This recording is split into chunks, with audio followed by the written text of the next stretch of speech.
So welcome students. So in this question you're given a sequence 1 square plus 2 into 2 square plus 3 square plus 2 into 4 square plus 5 square plus so on is equal to n into n plus 1 whole square by 2 if n is even. So for n is even, the summation of the sequence is given. You're asked to find the summation of the sequence if n is odd.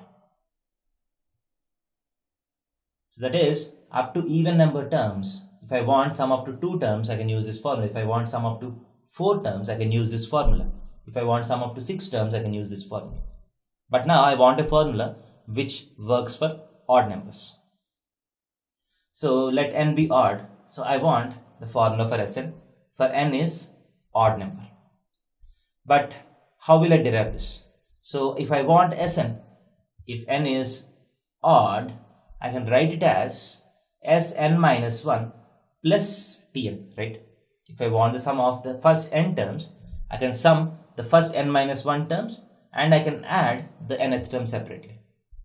So that is equal to, so Sn minus 1, this n minus 1, if n is odd, n minus 1 is even, and for n minus 1 is even, I can use the formula which is given.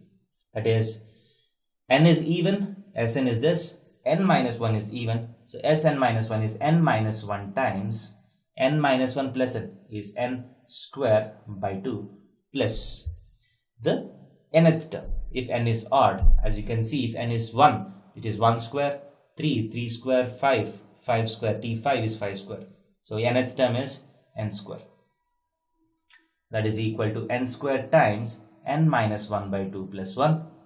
That is equal to n square times n plus 1 by 2. N square times n plus 1 by 2.